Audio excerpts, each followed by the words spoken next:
Good morning everybody. Success point Deoband में आपका फिर से स्वागत है। आज हम भारतीय संविधान का एक महत्वपूर्ण टॉपिक करने जा रहे हैं जिसका नाम होगा भारतीय संविधान की जानकारी के स्रोत। हमने संविधान लिखने में कितना समय लिया है और किन किन देशों की यात्राएं की हैं, उन सभी चीज़ों के बारे में आज विस्तार से जानेंगे। तो स्टार्ट करते हैं संविधान की जानकारी के स्रोत। देखना स्रोत हमारे पास क्या क्या थे। संविधान जो लिखा गया था 2 वर्ष 11 महीने और 18 दिन में कंप्लीट हमारा संविधान हुआ। उसमें हमने विभिन्न देशों की यात्राएं की, लगभग 60 देशों का संविधान पढ़ा गया। किस संविधान से मूलभूत चीज़ें क्या हमने ग्रहण की हैं, तो सबसे पहले अमेरिका के संविधान से। अमेरिका क्वेश्चन ऐसे आता है कि सबसे पहला लिखित संविधान किस देश का था, तो अमेरिका का ही सबसे पहला लिखित संविधान था। लेकिन अगर बात करते हैं कि सबसे बड़ा लिखित संविधान किस देश का है, वो आज भी भारत देश का सबसे बड़ा लिखित संविधान है। और अमेरिका के संविधान में केवल 7 अनुच्छेद। विश्व का सबसे छोटा लिखित संविधान यूएस से अमेरिका, और सबसे बड़ा लिखित संविधान जिसमें 395 अनुच्छेद हैं। वर्तमान की अगर बात करते हैं तो लगभग 460 अनुच्छेद, जो बीच में हमने कुछ एक्ट्स इंक्लूड उसमें किए हैं। तो सबसे बड़ा लिखित संविधान भारत का हो जाएगा। अमेरिका से हमने क्या क्या उसमें प्रावधान लिए हैं, जैसे न्यायिक पद्धति। न्यायिक पद्धति जैसे हमारा सुप्रीम कोर्ट और हाई कोर्ट, सर्वोच्च न्यायालय या उच्च न्यायालय। एक न्यायिक पुनर्विलोकन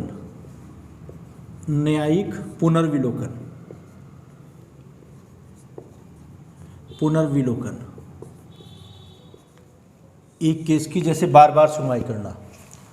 नंबर 3 हो जाएगा राष्ट्रपति का पद। प्रेसिडेंट ऑफ इंडिया, राष्ट्रपति का पद। देखना जो राष्ट्रपति का पद होगा, ये तो यूएसए से लिया है अमेरिका से, लेकिन राष्ट्रपति को कैसे चुना जाएगा, ये आयरलैंड के संविधान से लिया गया कि राष्ट्रपति के निर्वाचक मंडल में कौन कौन सदस्य शामिल होते हैं। ये सब कहाँ से? आयरलैंड से। लेकिन भारत का एक राष्ट्रपति होना चाहिए, ये अमेरिकन संविधान से। दूसरा उपराष्ट्रपति का पद, ये भी कहाँ से लिया गया है? अमेरिका से लिया गया है। तो राष्ट्रपति और उपराष्ट्रपति दोनों। हाई कोर्ट, सुप्रीम कोर्ट, इसकी जो कार्य पद्धति ये भी अमेरिका से।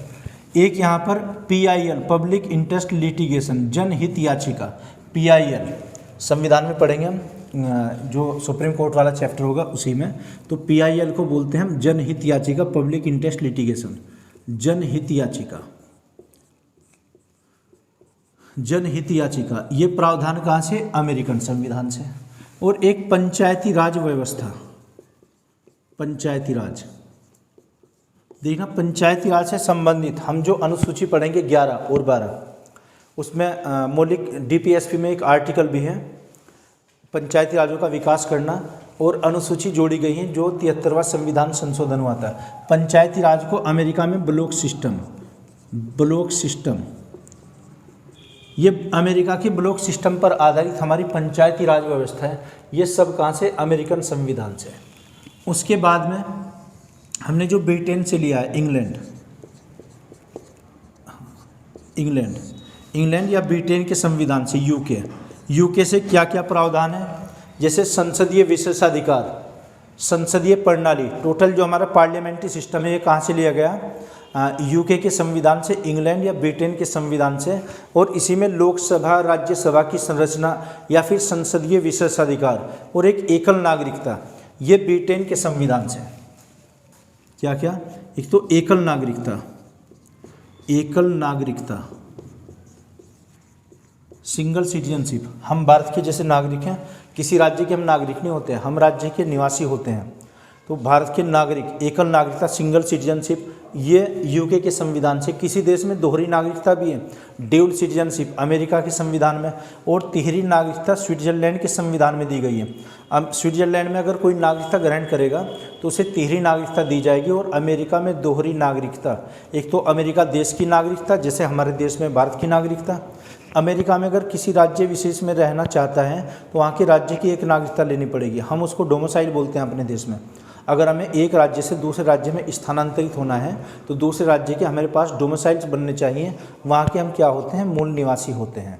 जैसे उत्तर प्रदेश के हम मूल निवासी हैं, लेकिन हम नागरिक भारत के हैं। तो भारत में एकल नागरिकता किस देश के संविधान से प्रेरित है? इंग्लैंड के संविधान से। इसी में आगे आ जाएगा संसदीय प्रणाली। संसदीय प्रणाली, संसदीय प्रणाली, पार्लियामेंट्री सिस्टम। जैसे इसमें होता है लोकसभा और राज्यसभा, लोकसभा और राज्यसभा, इनकी क्या क्या क्वालिफिकेशंस, क्या क्या कंडीशन होती हैं, तो ये सब कहाँ से हैं? ब्रिटेन के संविधान से। और एक रूल ऑफ लॉ यानी कि विधि का शासन, ये यहाँ से क्या लिया गया? विधि का शासन, विधि का शासन। शासन किसके द्वारा? कानून के द्वारा, रूल ऑफ द लॉ। विधि का शासन कहाँ से? ब्रिटेन से। तो ये चीज़ें ब्रिटेन से हो जाएंगी। क्या क्या? एकल नागरिकता, संसदीय प्रणाली, विधि का शासन। संसदीय प्रणाली को अगर और आगे बढ़ाना चाहते हैं, एक संसदीय विशेषाधिकार, पार्लियामेंट्री प्रिविलेजेज, संसदीय विशेषाधिकार, संसदीय विशेषाधिकार, ये कहाँ से लिए गए हैं? संसदीय विशेषाधिकार, ये भी ब्रिटेन से लिए गए हैं। तो ये चार चीज़ें ब्रिटेन से हो जाएंगी। ऐसे ही हम देखते हैं आयरलैंड से। आयरलैंड से क्या क्या चीज़ें ग्रहण की है हमारे संविधान में?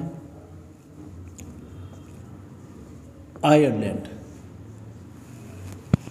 आयरलैंड से एक तो राष्ट्रपति के पद की निर्वाचन की प्रक्रिया, उपराष्ट्रपति निर्वाचन की प्रक्रिया,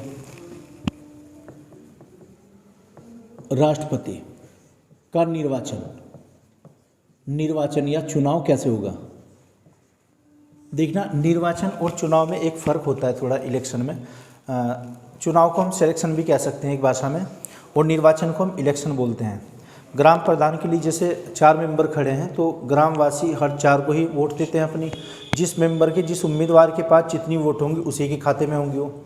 उन 4 में से फिर एक का चयन होगा, यानी कि जो हम वोट डालते हैं, ये तो निर्वाचन हुआ, हमने चारों को निर्वाचित किया है। लेकिन उन 4 में से जब काउंटिंग होगी, जब उनकी वोट्स को गिना जाएगा, उन 4 में से कोई एक ग्राम प्रधान बनाया जाएगा, तो उनमें एक का चुनाव हुआ है। हमने वोट किनके लिए किए? 4 के लिए, लेकिन 4 में से एक का ही चुनाव हुआ है। चुनाव एक का होता है और निर्वाचन सभी का होता है। जिनके लिए वोट डलती हैं वो निर्वाचन होता है, इलेक्शन। और फिर उसमें से सेलेक्ट किया जाएगा, किसी भी पद्धति के द्वारा, काउंटिंग के द्वारा गिना जाए या ऐसे। तो आयरलैंड से क्या? राष्ट्रपति का निर्वाचन, election procedure of the president of India. और सेकंड, उपराष्ट्रपति का, उपराष्ट्रपति का निर्वाचन। एक यहाँ से DPSP, directive principle of state policy, इसको हम कहेंगे राज्य के नीति निर्देशक तत्व, राज्य के नीति निर्देशक तत्व, directive principle of state policy, राज्य के नीति निर्देशक तत्व, नीति निर्देशक तत्व। ये अब किस में आ जाएंगे? संविधान के पार्ट 4 में आ जाएंगे, आर्टिकल नंबर 36 to 51, अनुच्छेद 36 से 51 तक हम पढ़ेंगे आयरलैंड से डीपीएसपी। तो राज्य के नीति निर्देशक तत्व, उसमें क्या लिखा है? राज्य के लिए यानी कि देश के लिए कुछ कल्याणकारी नीतियाँ होती हैं। तो कल्याणकारी नीति ये हमने यहाँ से लिखी है। और एक इसमें जो निर्वाचक मंडल होगा, इलेक्टोरल कॉलेज, राष्ट्रपति के लिए इलेक्टोरल कॉलेज, निर्वाचक मंडल, इलेक्टोरल कॉलेज। कॉलेज का एक मीनिंग समूह निकलता है, ना कि महाविद्यालय। तो इलेक्टोरल कॉलेज शब्द ये राष्ट्रपति के लिए प्रयोग होता है। इसमें कौन कौन लोग शामिल होते हैं? जैसे निर्वाचित एमपी और एमएलए, निर्वाचित एमपी लोकसभा और एमपी राज्यसभा। इसके अलावा यूटी, केवल दिल्ली और पुडुचेरी इसमें भाग होती ये लेती हैं, दिल्ली और पुडुचेरी, दिल्ली पुडुचेरी। और एक आ जाएंगे इसमें विधानसभा के इलेक्टेड एमएलए। इसमें कोई भी नॉमिनेट मेंबर भाग नहीं लेता, जो मनोनीत किए जाएंगे वो भाग नहीं लेते। तो राष्ट्रपति का पद, उपराष्ट्रपति का पद, राष्ट्रपति और उपराष्ट्रपति का निर्वाचक मंडल, और डीपीएसपी राज्य के नीति निर्देशक तत्व, जो भाग 4 में होंगे। एक इसमें मनोनीत सदस्य, मनोनीत सदस्य, ये किस में होते हैं? राज्यसभा में। राज्यसभा में कितने? 12, और लोकसभा में होते हैं 2। ये 2 लोकसभा में एंग्लो इंडियन होने चाहिए। एंग्लो इंडियन, एंग्लो इंडियन का मीनिंग क्या होता है? आंग्ला भारतीय समुदाय। आंग्ला भारतीय समुदाय के वो मेंबर्स होते हैं जो ब्रिटेन में जन्मे हो, बाद में भारत की नागरिकता जिन्होंने ग्रहण की हो, वो एंग्लो इंडियन हो जाएंगे। जैसे अगर बात करते हैं हम सोनिया गांधी की, तो सोनिया गांधी जो कांग्रेस की बड़ी नेता भी हैं और एमपी भी हैं, तो ये इटली की निवासी हैं। तो क्या वो एंग्लो इंडियन? नहीं, वो एंग्लो इंडियन नहीं है, क्योंकि वो इटली में जन्मी है। ऐसा व्यक्ति जो ब्रिटेन में जन्मा हो और बाद में भारत की नागरिकता उसने ग्रहण की, वो एंग्लो इंडियन समुदाय का सदस्य कहलाता है। ऐसे 2 सदस्यों को लोकसभा में मनोनीत कर सकते हैं राष्ट्रपति महोदय। कौन इनको मनोनीत करते हैं? राष्ट्रपति के द्वारा होते हैं, राष्ट्रपति महोदय ये इन्हें मनोनीत करेंगे। लेकिन वर्तमान में लोकसभा में कोई भी 2 सदस्य मनोनीत नहीं होते, क्योंकि 2019 में एक एक्ट के तहत इनको निश्चित कर दिया गया था कि लोकसभा में अभी मनोनीत सदस्य नहीं किए जाएंगे। तो आयरलैंड से एक बार और देखते हैं क्या क्या। आयरलैंड से राष्ट्रपति का निर्वाचन प्रक्रिया, उपराष्ट्रपति की निर्वाचन प्रक्रिया, राष्ट्रपति उपराष्ट्रपति का इलेक्टोरल कॉलेज की उनके निर्वाचक मंडल में कौन शामिल होता है। दूसरा DPSP, directive principle of state policy. और मनोनीत सदस्य लोकसभा में 2 सदस्य, राज्यसभा में 12 सदस्य राष्ट्रपति महोदय मनोनीत करते हैं। तो ये सब प्रोसेस कहाँ से लिया गया है? ये आयरलैंड के संविधान से। ऐसे हम देखते हैं ऑस्ट्रेलिया से। ऑस्ट्रेलिया के संविधान से क्या क्या चीज़ें ली गई हैं, तो यहाँ से देखना। एक तो प्रस्तावना की जो भाषा है ये ऑस्ट्रेलिया से, और प्रस्तावना टाइटल ये अमेरिका से। अमेरिका में एक चीज़ यहाँ छूट गई, इसमें प्रस्तावना है उद्देशिका। प्रस्तावना यूएसए में देखिएगा फिर से प्रस्तावना, इसी का दूसरा नाम उद्देशिका, जिसको इंग्लिश में हम प्रेम्बल कहते हैं। Preamble, preamble. तो भारत के संविधान में एक प्रस्तावना होनी चाहिए। किस देश के संविधान से प्रेरित है? अमेरिका के। और इस प्रस्तावना की भाषा क्या होनी चाहिए? वो ऑस्ट्रेलिया के संविधान से। प्रस्तावना की भाषा ऑस्ट्रेलिया से क्या? प्रस्तावना की भाषा, प्रस्तावना भाषा यहाँ से ली गई है कि वो है ना, हम भारत के लोग भारत को एक संपूर्ण प्रभुत्व संपन्न समाजवादी निरपेक्ष लोकतांत्रिक गणराज्य बनाने के लिए उसके समस्त नागरिकों को सामाजिक, आर्थिक और राजनीतिक न्याय, विचार, अभिव्यक्ति, विश्वास, धर्म और उपासना की स्वतंत्रता, ये इस तरीके से कुछ करके हैं। तो प्रस्तावना की भाषा ऑस्ट्रेलिया के संविधान से। फिर इसमें कुछ वर्डिंग्स हैं और भी जो फ्रांस से भी ली गई हैं। तो ये ऑस्ट्रेलिया से प्रस्तावना की भाषा। एक यहाँ से क्या लिया गया है? समवर्ती सूची, कॉन्करेंट लिस्ट। जैसे संविधान में 3 प्रकार की सूची होती हैं, एक संघ सूची, राज्य सूची और समवर्ती सूची। तो संघ सूची किसकी हो जाएगी? जिस पर संघ सरकार यानी कि केंद्र सरकार कानून बनाती है। राज्य सूची में वो विषय आएंगे जिन पर राज्य सरकार बनाती है। और समवर्ती कॉन्करेंट लिस्ट पर राज्य सरकार और केंद्र सरकार दोनों मिलकर कानून बनाते हैं। समवर्ती कहाँ से ली गई है? ऑस्ट्रेलिया के संविधान से। और प्रस्तावना की भाषा। एक यहाँ पर हम बात करते हैं लोकसभा और राज्यसभा की संयुक्त बैठक अनुच्छेद नंबर 108 में पढ़ी जाएगी। संयुक्त बैठक इसकी अध्यक्षता कौन करते हैं? लोकसभा अध्यक्ष। और कौन बुलाते हैं ज्वाइंट सेशन को या संयुक्त बैठक को? राष्ट्रपति महोदय। लोकसभा राज्यसभा की अगर संयुक्त अधिवेशन की बात होती है तो ये राष्ट्रपति महोदय बुलाते हैं और इसकी अध्यक्षता लोकसभा अध्यक्ष करते हैं। उसमें दोनों सदनों के सदस्य शामिल होंगे। ज्वाइंट सेशन अनुच्छेद नंबर 108 की बात होती है। क्वेश्चन इसका अनुच्छेद नंबर भी पूछ लेते हैं कभी कभी। तो ये संयुक्त अधिवेशन कौन बुलाएंगे? राष्ट्रपति महोदय। एक यहाँ पर केंद्र और राज्यों के बीच संबंध,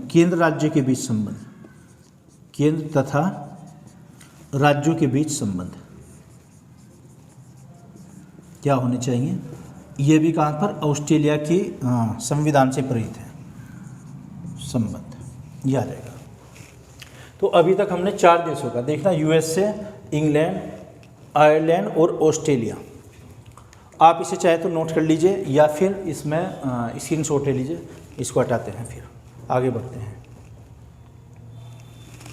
ओके,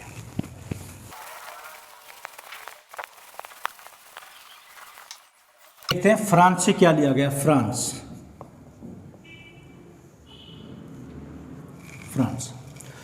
एक गणतंत्र व्यवस्था।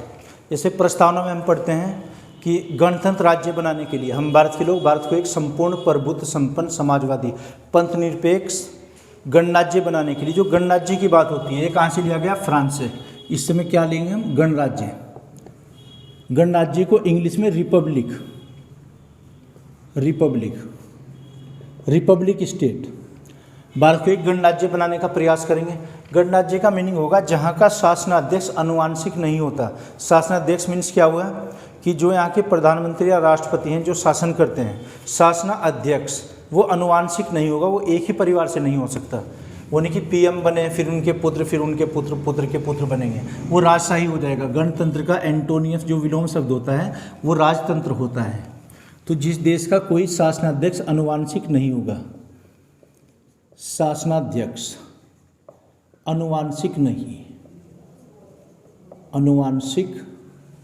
नहीं होगा, वो देश क्या कहलाएगा? गणतंत्र। भारत विश्व का सबसे बड़ा गणतंत्र देश भी है। तो ये किस में हमने लिखा है? फ्रांस से लिया गया है। ऐसे ही कनाडा से क्या? संघात्मक व्यवस्था। कनाडा से हमने क्या ली? संघात्मक व्यवस्था। संघात्मक व्यवस्था कनाडा से। संघात्मक में क्या? Federal system. फेडरल सिस्टम ये होगा संघात्मक कि भारत एक राज्यों का संघ होगा। अनुच्छेद नंबर 1 में भी ये बात लिखी है, India means Bharat is the state of the federation of the states, यानी कि राज्यों का एक संघ होगा। जब हमारे ऊपर कोई आपदा आएगी तो हम सब जो अधिकार होंगे, राज्य में अगर इमरजेंसी लगती है वो सारे राइट्स केंद्र सरकार के पास चले जाएंगे। तो ये संघात्मक का ये मीनिंग होता है कि कनाडा से हमने क्या लिया? संघात्मक व्यवस्था। इसके बाद में आप देखिए रूस के संविधान से क्या लिया गया है? मौलिक कर्तव्य।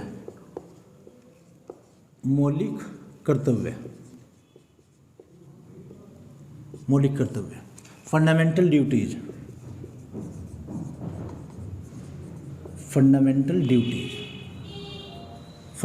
ड्यूटीज हमने कहा ली है रूस के संविधान से। और कुछ इसमें और भी शब्द जोड़े गए थे जो प्रस्तावना में हमने इंक्लूड किए हैं, जैसे समता का अधिकार भी होता है। तो मेन चीज़ तो फंडामेंटल ड्यूटीज़ होती हैं। ये पार्ट किस में आ जाएंगे? पार्ट 4A में, अनुच्छेद भाग नंबर 4A में, और अनुच्छेद 51A में होते हैं। इनकी संख्या कितनी है? 10। और ये किसी भी न्यायालय में वाद योग्य नहीं होते हैं। एक समिति बनी थी, सरदार स्वर्ण सिंह समिति, सरदार स्वर्ण सिंह समिति। इसकी सिफारिशों के आधार पर ये जोड़े गए थे। इनकी संख्या 10 + 1 = 11। आप इसमें 11वां याद रखिए कि 14 वर्ष से कम आयु के बच्चों को निःशुल्क और अनिवार्य शिक्षा दी जाएगी। ये किसमें था? मौलिक कर्तव्यों में। कहाँ से लिया हमने? रूस के संविधान से प्रेरित है। और समिति का नाम क्या हो जाएगा? सरदार स्वर्ण सिंह समिति, इससे संबंधित। अच्छा, इसके बाद आता है फिर साउथ अफ्रीका। साउथ अफ्रीका से हमने लिया संविधान संशोधन की प्रक्रिया। संविधान संशोधन हम अपने संविधान में संशोधन करते हैं। यह आर्टिकल नंबर आ जाएगा 268 में, सॉरी 368 में। संविधान संशोधन की प्रक्रिया। एक देश से हमने फिर लिया जर्मन से आपातकाल। जर्मन से क्या लिया गया? आपातकाल,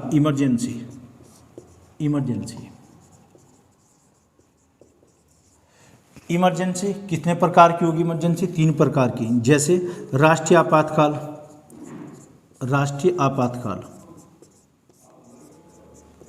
इसका आर्टिकल नंबर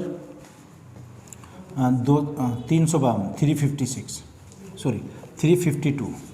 एक आ जाएगा राज्यों में आपातकाल। अगर राज्य में आपातकाल की बात करते हैं, राज्य में आपातकाल, इसके लिए आर्टिकल नंबर हो जाएगा 356। और एक फाइनेंशियल इमरजेंसी, वित्तीय आपातकाल के लिए 360। हालांकि ये भारत में अभी तक नहीं लगा। राष्ट्रीय आपातकाल, राज्यों में आपातकाल, वित्तीय आपातकाल। राज्यों में आपातकाल का नाम एक स्टेट इमरजेंसी भी होता है, जिसको हम राष्ट्रपति शासन या राज्यपाल शासन कहते हैं, प्रेसिडेंशियल रूल। अगर किसी राज्य में संवैधानिक तंत्र विफल हो जाता है तो ऐसी दशा में हम राज्यों में आपातकाल लगाते हैं। वित्तीय आपातकाल ये होगा सरकार पर अगर कोई फाइनेंशियल क्राइसिस आता है, यानी कि वित्तीय परिस्थिति उत्पन्न हो गई है ऐसी कोई जिसमें विकट या संकट की परिस्थिति में, तो वित्तीय आपातकाल की उद्घोषणा कर सकते हैं राष्ट्रपति महोदय। लेकिन वित्तीय आपातकाल अभी तक भारत में नहीं लगा है। राष्ट्रीय आपातकाल भी 3 बार लगा है। अनुच्छेद नंबर 352 राष्ट्रीय आपातकाल 1962 से 67 तक, 1971 से 77 तक और थर्ड वन 1975 से 77 तक 3 बार राष्ट्रीय आपातकाल की उद्घोषणा हुई है। उद्घोषणा कौन करते हैं? राष्ट्रपति महोदय। तो ये 3 प्रकार का आपातकाल होगा। ये हमने कहाँ से लिया है? जर्मन के संविधान से। जापान, देखना, जापान के संविधान से प्रस्तावना में भी कुछ शब्द जोड़े गए थे, लेकिन जो आर्टिकल नंबर 21 होता है, 21 प्राण और दैहिक स्वतंत्रता जो हमें लिबर्टीज मिली हुई हैं या स्वतंत्रताएं मिली हुई हैं, वो कहीं ना कहीं जापान के संविधान से संबंधित है। इसमें हम क्या लिख सकते हैं? स्वतंत्रता, स्वतंत्रताएं यहाँ से मिली, आर्टिकल नंबर 21 वाली, जिसमें प्राण और दैहिक स्वतंत्रता, जीने के अधिकार में मरने का अधिकार शामिल नहीं है। ये क्या था? संविधान की जानकारी के स्रोत या संविधान से जो हमने प्रेरित है, जो वहाँ से कुछ प्रावधान लिए हैं। अब बात करते हैं इसमें भारत शासन अधिनियम। भारत शासन अधिनियम ये कब बना था? 1935 में। अधिनियम 1935 के अधिनियम। क्वेश्चन है कि भारत में जब तक संविधान लागू नहीं था तो क्या लागू था? यहाँ पर 1935 का अधिनियम लागू था और इस अधिनियम के तहत हमने संविधान में जो अपने अनुच्छेद लिए हैं, लगभग 200 अनुच्छेद, कहीं पर बुक्स में 250 भी लिखा हुआ है, लेकिन ज़्यादातर ये 200 लिखा हुआ है। टोटल संविधान में कितने? और 395 में से 200 अनुच्छेद इस एक्ट के अकॉर्डिंग है। इसका मतलब 395 में से अगर 200 माइनस करते हैं 195, यही अनुच्छेद हमने अलग से लिखे हैं। ज़्यादातर आर्टिकल 200 अधिनियम से संबंधित है, जो भारत शासन अधिनियम था। इसीलिए 1935 के अधिनियम को लघु संविधान भी कहते हैं। लघु संविधान या minor constitution, minor constitution, minor constitution. अच्छा, ये किसको कहा जाएगा? 1935 के अधिनियम को। इसके अलावा जो 42वां संविधान संशोधन 1976 में किया गया था, उसे भी मिनी कॉन्स्टिट्यूशन या लघु संविधान कहते हैं, क्योंकि लगभग हर भाग में ही कुछ ना कुछ उसमें चेंजिंग किया गया था। तो या तो अगर लघु संविधान क्वेश्चन आता है कि किसे कहते हैं, 1935 के अधिनियम को, सेकंड इसका आंसर हो जाएगा 42वां संविधान संशोधन 1976। अगर ये भी आता है कि मिनी कॉन्स्टिट्यूशन, तो 42वां संविधान संशोधन, संविधान संशोधन किसे कहा गया है? 1976 को। इसके 2 आंसर होते हैं लघु संविधान के, या तो 1935 का अधिनियम या फिर 42वां संविधान संशोधन 1976। तो इस संविधान के जो लिखने में हमारे स्रोत थे, ये हमने उस पर डिस्कस किया। तो मुझे लगता है कि ये काफ़ी, इससे क्वेश्चन कवर हो जाएंगे हमारे। तो ये मैं आशा करता हूँ आपकी समझ आया होगा। अगर नहीं तो कमेंट बॉक्स में आप लिख कर बताइएगा। Okay, thank you.